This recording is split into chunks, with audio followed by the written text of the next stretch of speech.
My sixth years have recently started looking at Northern Ireland, 1949 to 93.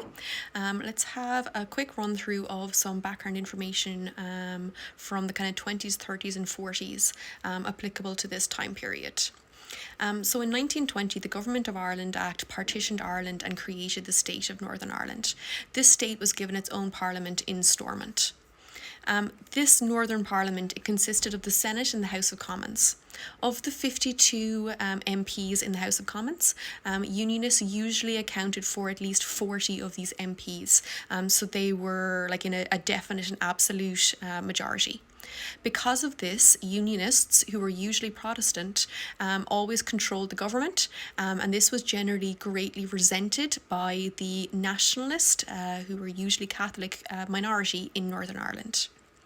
Since 1921, Northern Ireland had been ruled by the Unionist Party.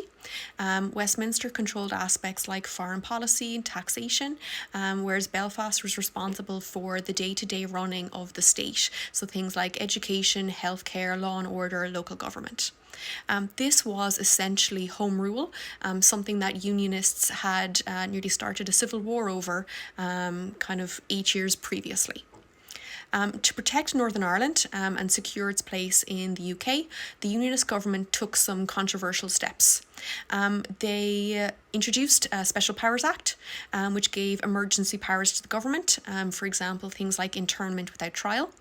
They established the Ulster Special Constabulary, who were more commonly known as the B Specials. They were an armed part-time police force and were nearly completely made up of Unionists. And they also abolished proportional representation. Unionists also discriminated against nationalists through gerrymandering. So this is the manipulation of constituency boundaries to ensure that a particular group wins, even if they are a minority in that area. So Unionists use gerrymandering to ensure control in areas even where or when there was a nationalist majority there. Nationalists also complained of widespread discrimination in relation to jobs and housing. The RUC, the Royal Ulster Constabulary, was a mostly Protestant police force, and they were charged with safeguarding the Unionist state. So not Northern Ireland, very much so the protection of the Unionist state. Northern Ireland was and is a sectarian state. Catholics and Protestants regarded one another with suspicion and kind of rarely mixed. In the 1920s and 30s, there was serious economic depression in Northern Ireland, as there were in other parts of the UK. Prime Minister of Northern Ireland, James Craig, boasted that Northern Ireland was a Protestant state for a Protestant people. So you can really kind of see his trajectory early on, how he viewed Northern Ireland and who was going to be kind of excluded and left out. There was extremely low living standards. There was poor housing, healthcare, and social welfare. Between 1926 and 37, 50,000 people emigrated. By 1938, the average income was 56% lower than that of the rest of Britain.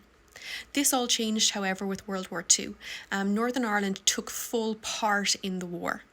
Unemployment declined from 25% in the 1930s to 5% in 1945. There was an increase in food production.